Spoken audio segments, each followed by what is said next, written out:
Reconsider Christ podcast provides real-life examples on how Christ works to interact with our lives. Our guests paint on the canvas of life their stories of joy, heartache, struggle, and victory. You will learn more about the true nature of Christ, for it is time to reconsider Christ. I am so excited, and it is such a great honor to have Max Lucado as our guest today. Most people think only of the great success Max has experienced through his writing. Max has sold over 120 million books worldwide and has encouraged untold numbers of people. Yet, Max's life has been a series of difficult times, hard decisions, and constant diligence while achieving this great success. Max's story will encourage you to reconsider Christ. Hello, Max. Gene, it's so good to see you. Likewise, man. It's such an honor and pleasure to have you on podcast number 2 of Reconsider Christ. Well, it's my honor. Well, you've just been such an example to me, throughout our entire time together over the last 40 years as friends. And what I want to do today in this podcast is for people who are just now reconsidering Christ and trying to understand if maybe there's some wisdom there that's been overlooked, or wisdom that doesn't come from other institutional safety nets that people have tried in their lives. I want them to hear your story and hear how you have walked with Christ and come to these various points in your life where you reconsider Christ. But the first thing I want to tell you is personally how much you've meant to me. You've sold over 120 million books in 54 languages and have impacted young children all the way to elderly adults with your genius and your commitment to Christ. And that's just amazing.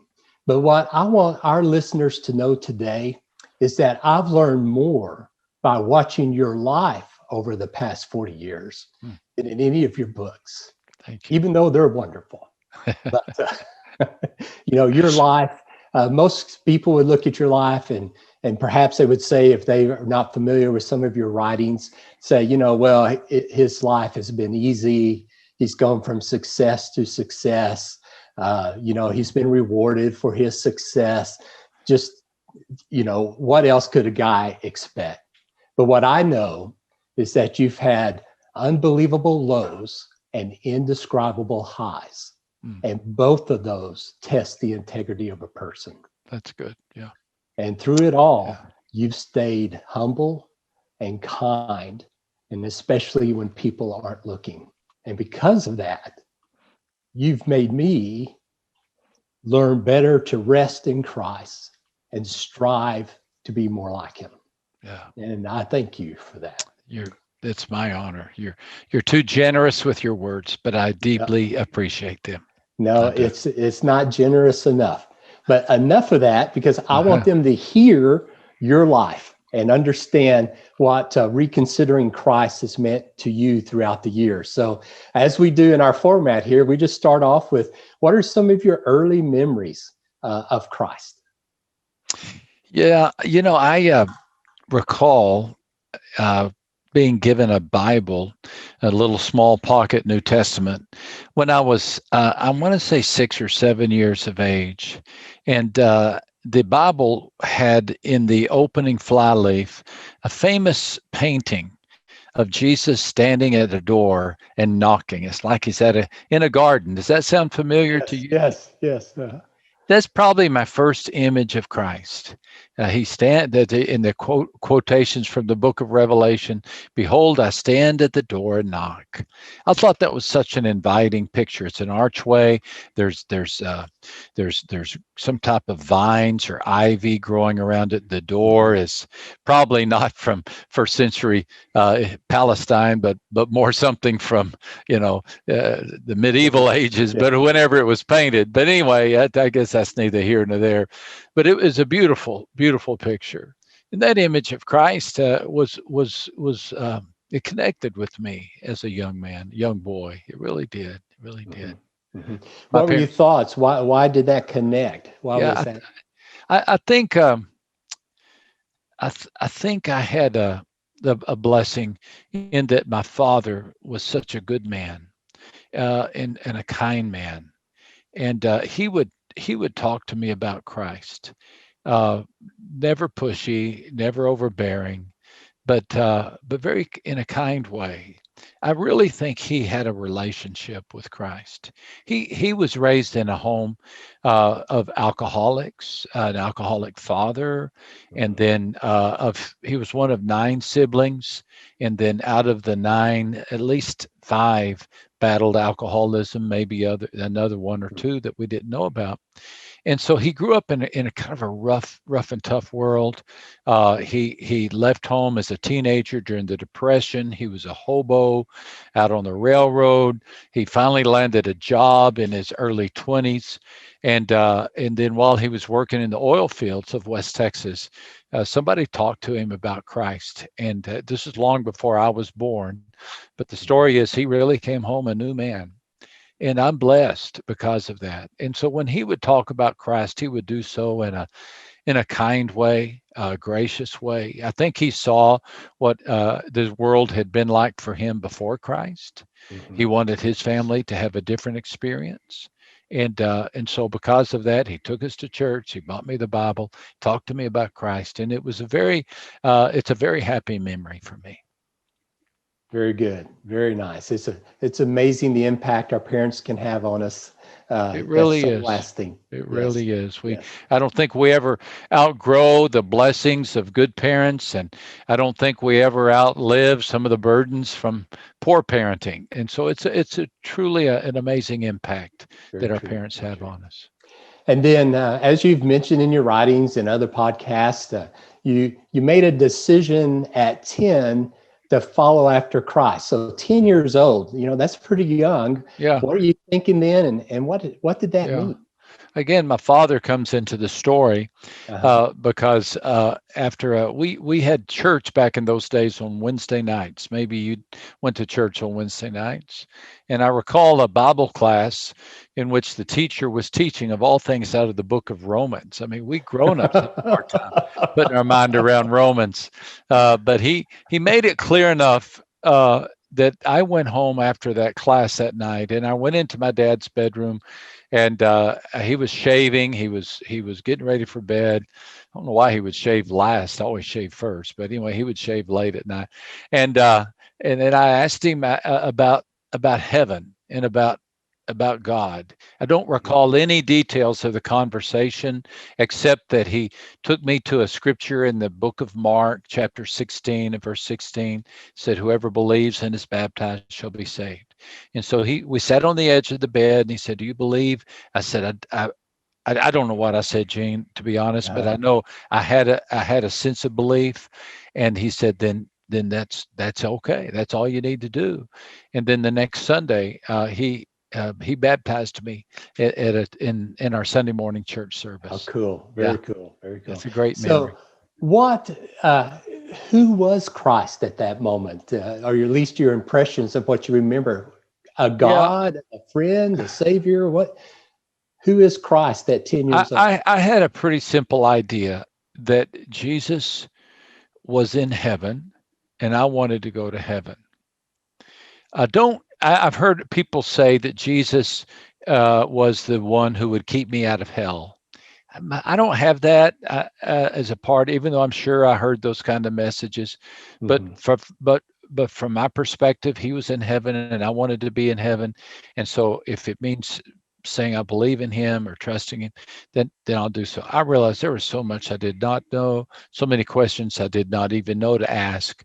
But it was a Mhm. pretty simple, a childlike faith at that point. Mhm. Mhm. Excellent. Then, life's not all roses. Uh, you have your teenage years. Yeah. You turn away from this decision of following after Christ. Hmm. Uh, Talk us through some of that. Yeah. What did that feel What a like? great question. What a great question. Because I mentioned that my dad, from a house of alcoholics, Mhm. uh, did wanted his family to go a different path. I had an older brother. He's already passed away now.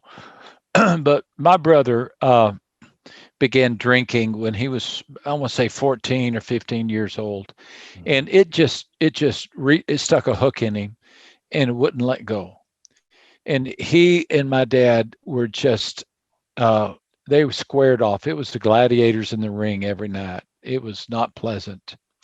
And so I decided, well, I'm staying away from that. I see how it angers my dad. I'm not getting into that. Well, when I was about 15, my brother uh, allowed me to tag along with him to one of his parties, and I came home just commode grabbing drunk, we used to call it. I was so drunk. I threw People will up. understand that. Yeah, I mean, I was so sick. And my dad, of course, heard me throwing up, and I promised I'd never do it again. But the next weekend, I was doing it again. I've wondered, Gene, if my brother, who battled alcohol and alcoholism, was in and out of treatment centers for most of his adult life. Mm-hmm. I don't know if I was an alcoholic in the making. I was sure a partier, a brawler. I was a troublemaker in the making.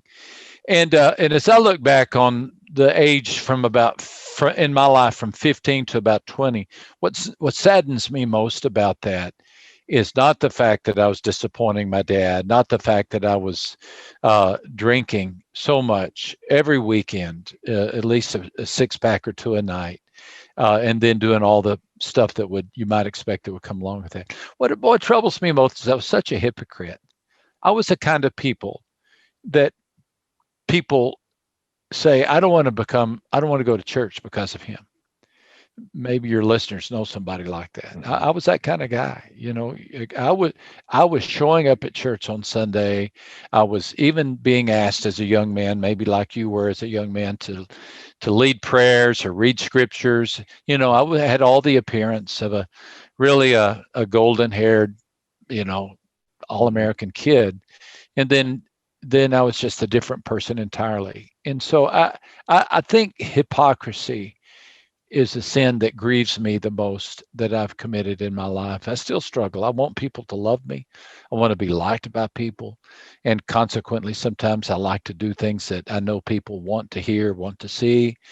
But I really went off the cliff during those 5 years. And I'm not proud of that. Not one bit. Yeah.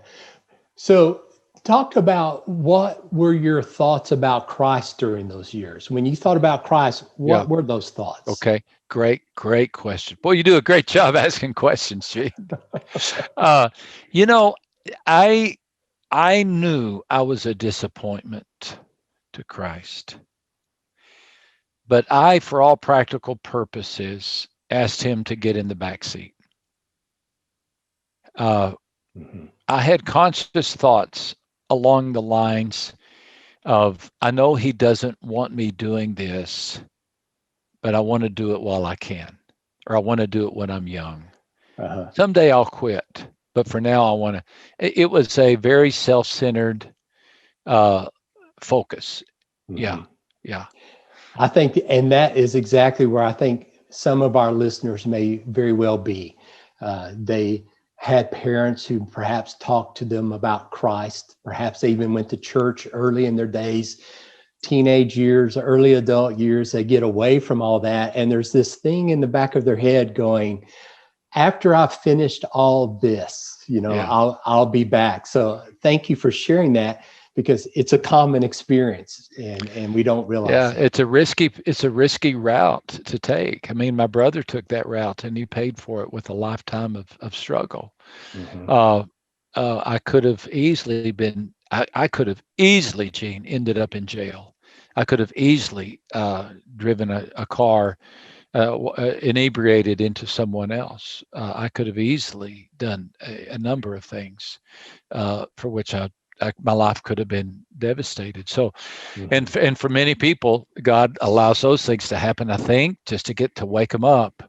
It was later though that I kind of came to my senses. But those 5 years, I wasn't worth. I tell people, you would not have allowed your daughter to go out with me on a date, because I would not have allowed my daughter to go out with me on a date. Once you become a father of daughters, that perspective clarifies quickly. Doesn't it though? Yes. Doesn't it though? Yes, yes. And there you have it. Max ends his teenage years thinking, I have greatly disappointed Christ. And yet he's glad that he dodged jail and not involved in a drunken car wreck. As you view Max's life chart, you notice that his relationship with Christ starts to deepen in college. As you see his arc of his success, and you see the underneath line showing it drawing closer and closer together. So when I think about that, I know that your dad made a bargain with you, a financial one that said, your college is coming. If you go to a Christian college, it's funded. If you go to a state college, you're on your own. Yeah, exactly. You had something similar, right? I did. I was threatened or promised in the same way, and took the bait and went. We wound up at the same place. We did. did. So yeah, I ended up there at Abilene Christian University. Now I came from such a desolate part of the state that Abilene looked pretty to me. That's sad. It's hard to believe, I know, but there are places uglier than Abilene, and I was raised in one. So I got there, and like you said, we were required to go to chapel, required to have freshman Bible for me every Monday, Wednesday, and Friday, and I went. I had two things really that were blessings. One was a good roommate. Steve Green, who's been my best friend to this very day. I'll talk to him today. I'll talk to him after this call. We've stayed working together all these years. Steve, he walked the walk and he talked the talk. He wasn't like me. I needed a good solid friendship like that. And then the Bible classes that I attended were taught by a good friend of yours who's since passed away, Carl Burkeen.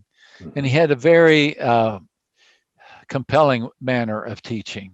And he was teaching through the New Testament.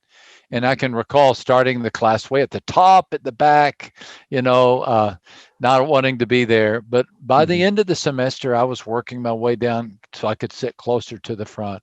In the spring semester, I was right there on the first row. But my freshman year, I was still running with the bad crowd.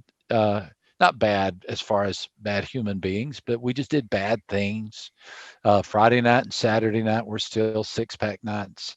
I was heavy into chasing women and just I didn't get caught, didn't get in trouble. But then on Sunday mornings, I'd put on my coat and tie and go with Steve to church. I went to a church where a man pastored that you love dearly. I still do, Lynn Anderson. And he had a profound impact on my life. He had a way of talking about Christ in a way that I'd never heard before. Just such a kind manner about him. And so by the influence of Steve, Carl Burkeen and the Bible classes, and then going to church, often with hangovers. But by the end of my sophomore year, by now I'm about 20 years old, I was ready for a change. I really was. I had a moment with a good friend when I was sitting out in a pickup truck and we were just drinking one beer after another. And I turned to my friend and I said, James, there's got to be something more to life than this. And that's probably the first profound thing I had said or wise thing I'd said in years. And I really wanted something more. Yeah. And so this good input was coming my way through the Bible classes, the influence of my good friend Steve. And so when I was a sophomore, my spring semester, that's when I made a decision to, walk the prodigal path and come back to Christ. Let's double click on that a moment, because episode 1 in our video season, we talk about meaningfulness and meaninglessness and the choices to make there. When you said there had to be something else, can you remember and define what was missing? Why did you think there was something else? You were having a blast. Yeah.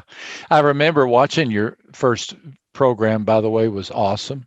Congratulations. I'm thrilled. Very kind. And I got caught as you had us looking into the stars. You asked us, I can't state it verbatim, but have you ever looked out into the sky and wondered where you fit in all this? Well, that's what my little brain was doing. What am I here for? What am I here for? There's got to be something more than weekends. There got to be something more than six packs. Got to be something more than pretty girls. Got to be something more than a college degree. Got to be something more than just horsing around. I was beginning to have those kind of thoughts.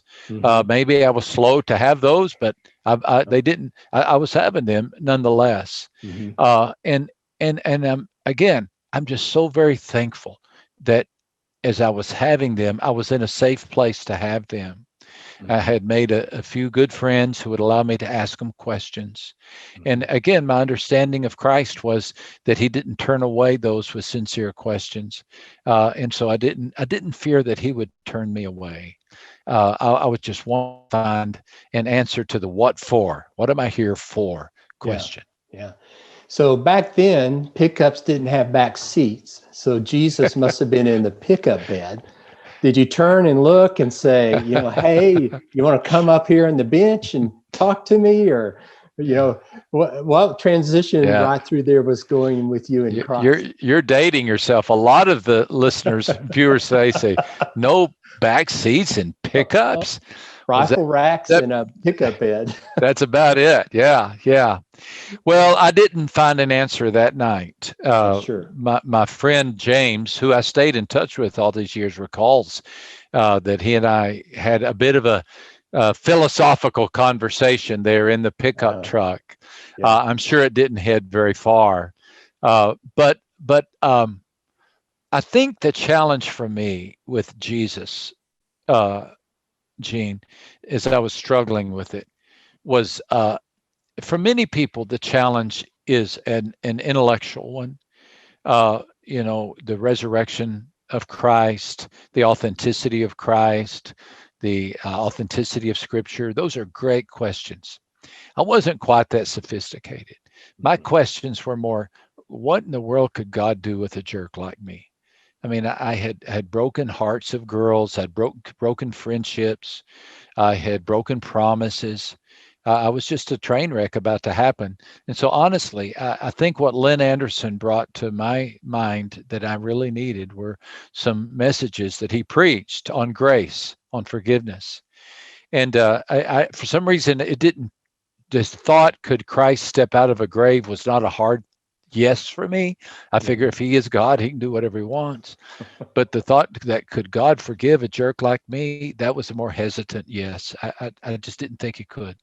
But little by little, I heard the story of forgiveness, and I began to trust it. And lastly, and I know you move, I don't want to spend the whole time on this. I didn't have a plan B. I really didn't.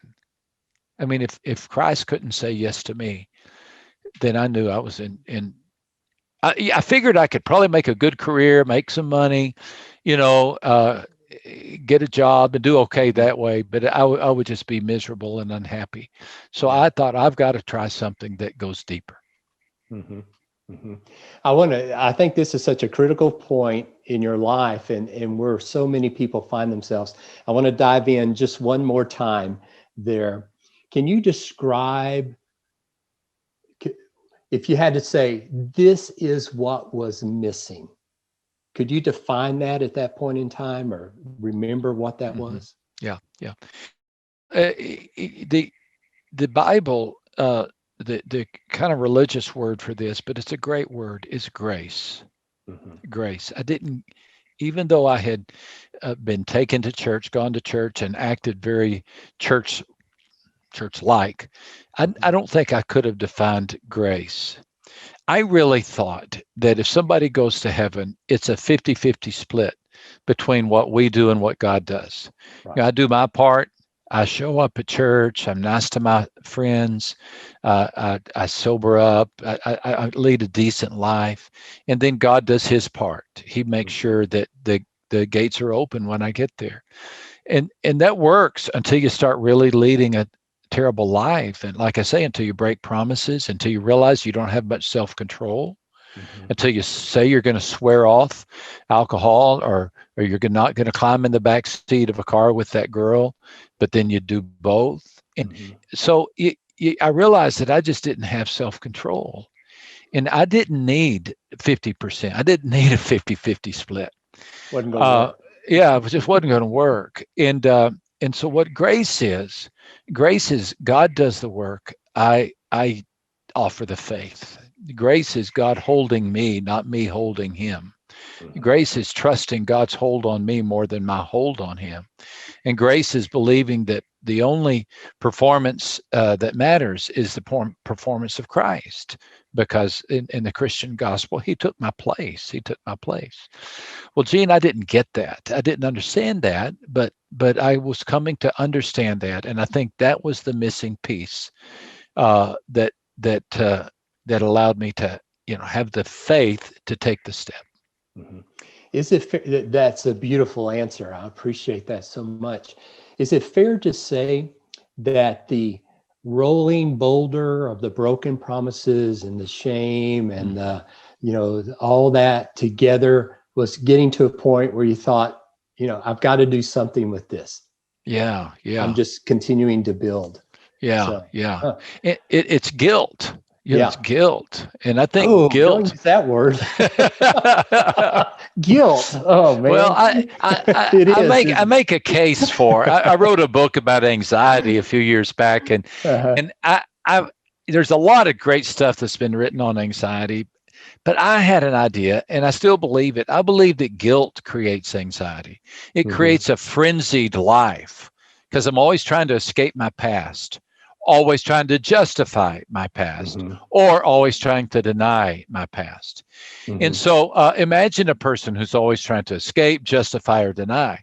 If that's what I'm doing all day long, it's a frenzied, frantic life, right? But if I've received grace, and if I don't have to hide anything, I can be honest with you about the mess I made and the messes I'm making, because it's not up to me. I don't have to impress God. Then that creates a sense of peace. And the world is wrapped in anxiety these days, and I think there are many reasons for it. But one reason is we have a lot of unresolved guilt, a lot of unresolved guilt in our lives. Excellent. Thank you so much. All right, so let's kind of extend the arc now. So you came to college, you start this renewed relationship with Christ, and then you really just turn the corner and decide, well, I'm going to go to Miami to a mission effort there, and then I'm headed to Brazil, taking my wife and heading to Brazil, to take on ministry. So there was a point there, probably maybe one or two, where you go, okay, Jesus, you're back in the front seat. You actually may have your hands on the steering wheel some of the time. What's the relationship as you start transitioning to Miami and Brazil? And this is when you and I really begin to overlap. I needed to change peer groups. I could not stay in the peer group at Abilene that I was running around with because I didn't think I could influence them. Fortunately, I had just a couple of friends who were in leading really godly lives. And I just kind of hung on to them. I became a barnacle on their boats. I just hung as you went where they went. Well, it turns out that these were guys that were studying to become pastors. We called them Bible majors. And so by hanging out with them, I got exposed to a whole different kind of mindset, and I got very enthused. Gradually, but what was more all of a sudden, I wanted to learn the Bible. I really did, and so I began taking additional Bible classes. I was a communications major, but I took all the Bible courses I could, and there in the process became exposed to missionaries, professors who had been missionaries. And through them, I was challenged to go spend a summer in Brazil with some friends and work at a youth camp. And we did, and we decided while there, we made a decision. We want to be missionaries. Well, next thing I knew, I was coming back to Abilene, finishing and going to seminary so I could become a missionary.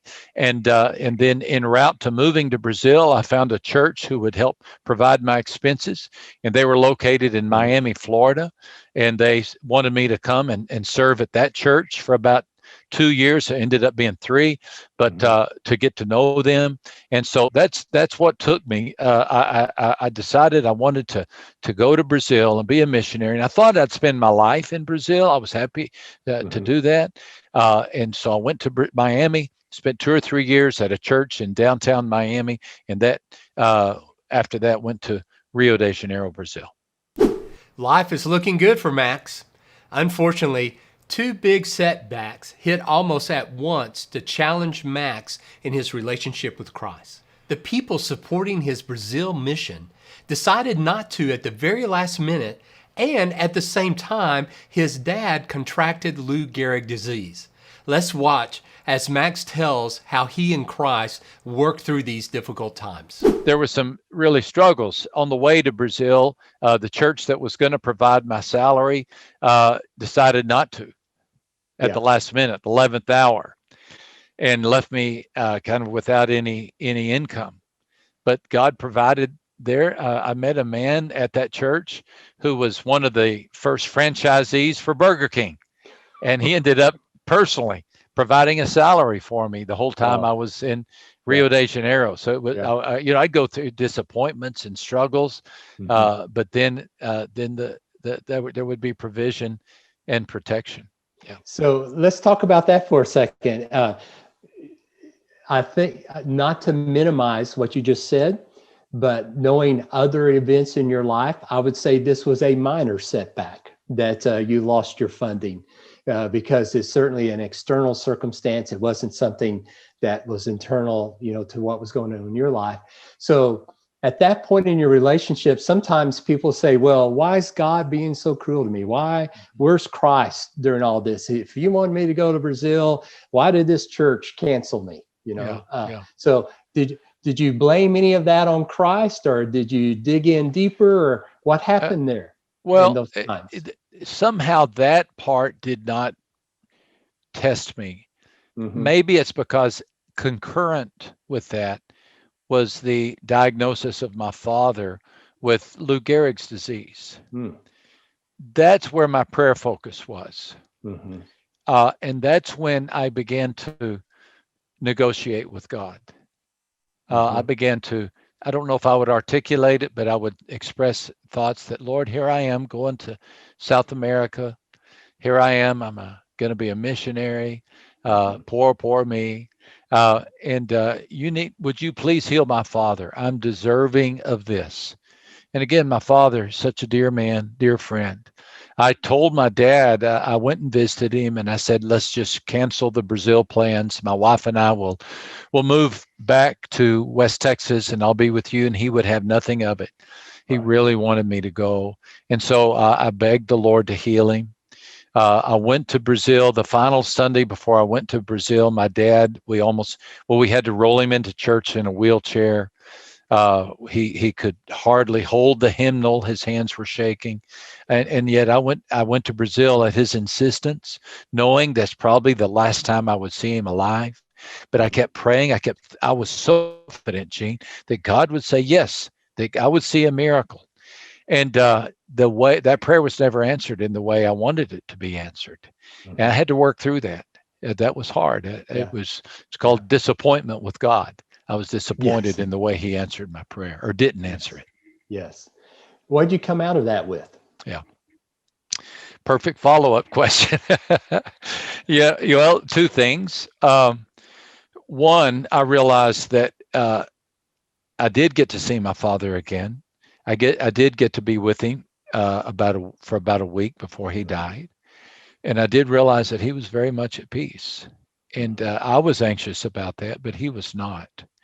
And he could not talk, but I believe he would have said to me, the prayer has been answered. The prayer has been answered. I've lived a great life. I've had a good family, and I'm going home to heaven. What more could a man want? And so that's what I came to see, is that truly God did answer my prayer. Now, I know that from some people, they say that, well, that's kind of a workaround.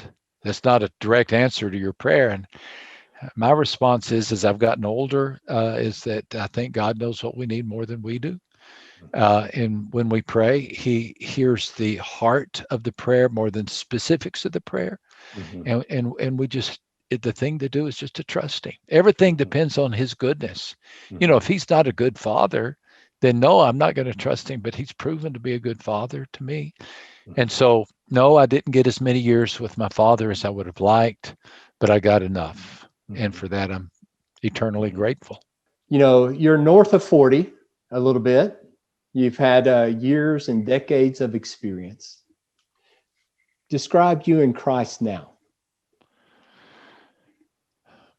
The dependence of my life, of my faith upon the grace of Christ has really grown deep. Some of those old struggles have come to rear their heads. I found myself turning to alcohol, not just as a social, you know, just a statement of being with people or enjoying a drink with people, but I recall leaving my office and going by a convenience store and buying a few beers and kind of hiding them in a sack and smuggling them in the car, and then just kind of going away where nobody could see me and drinking the beers. And it was another one of those kind of wake up call moments. I was by myself, drinking the beers. Again, I don't have anything against beer. I still like beer, but not if you just got to be. You can't let it get its hooks in you. Right. And so I cast myself upon the grace of Christ again. I said, Lord, I'm leading. I'm being a hypocrite. I'm pretending to be one thing, and I'm starting to lead out that life again. I don't want to do that again. And so I trusted him to forgive me, which I have to do every day, Gene. I have to trust him to forgive me every single day. Before Max gives a very direct answer to the alternatives he considered, let's ask Max a couple of questions about his latest book, Begin Again.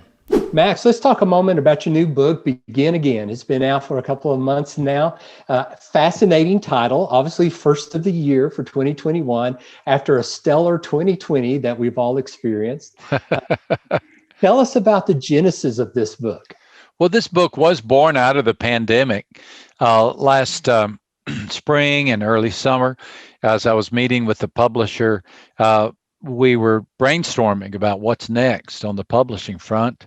And actually, it was the idea of somebody on the publishing team who said, I think if we weather this terrible year we're going through, if we make it to 21, people are going to want a fresh start. And so we thought, well, let's come at it from that angle.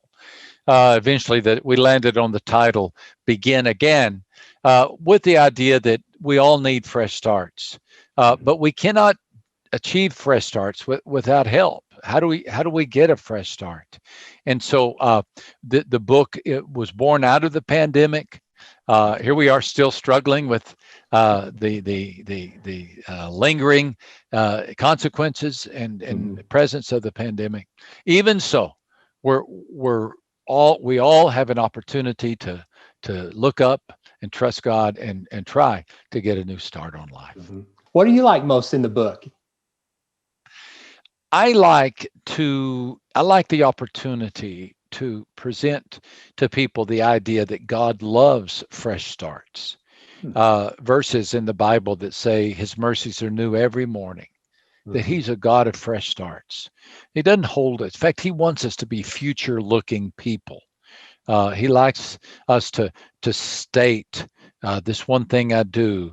I press forward to what lies ahead. I put the past behind me, but I press forward to what lies ahead. So he wants to create a future-looking people. There's a reason that the windshield is so much larger than the rear view mirror, and that's because the future is so much more important than the past. So I think that's what I like about the book. The book invites people to look into the future with hope. Now, back to Max's description of what he thinks about Plan B. Give me a metaphor for you and Christ. The image that comes to my mind is that of a father walking down the street with a son who's about 4 or 5 years of age. And the little hand is lost in the big hand of the father. And the father, when the son begins stepping off the sidewalk off into the busy street, the father pulls him back, and maybe even with a stern word, be careful. Now watch it. I've told you, those types of reprimands. And yet the boy is okay. He's okay. He doesn't fight against that. That's the way I feel like I am now. I do get disciplined. I do make poor choices. I do feel the reprimands. I do sense it in my heart. And yet I know he's never going to let me go. I know it. And I know that when he pulls me back, it's for my own good.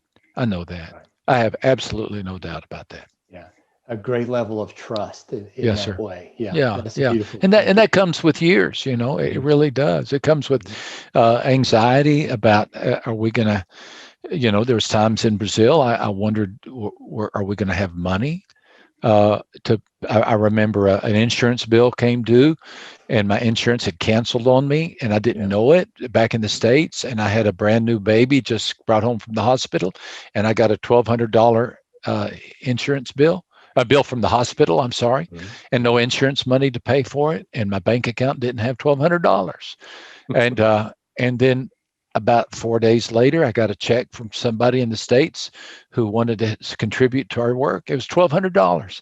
Exactly. So it's those kind of experiences. You say, okay, there's another little brick in my foundation of faith. And after, as you start to get this gray hair, that you get more and more of those bricks. And faith is not as without its challenges, but I will say it becomes easier. Mm-hmm. Very good. So to our listeners who are considering the possibility that Christ may have wisdom and a way that would make sense to them, what would you say? Yeah. Well, I would say what I said was my issue when I was 20 years old, and that is Plan B really sucks. It really does. I'm sorry. It just does. I mean, let me tell you what Plan B looks like. Plan B says we have no meaning. We have no purpose. We're a coincidence of chromosomes. There's no direction. There's nothing outside of life. So eat, drink, and be merry, and try not to get killed in a car wreck. That's it. Mm-hmm. Maybe find a good wife. Maybe be a decent person. Mm-hmm. But I forgive my bluntness, but I just that doesn't appeal to me at all. Mm-hmm. That's not to say that the pathway of faith doesn't have questions and issues, some of which I still have not resolved.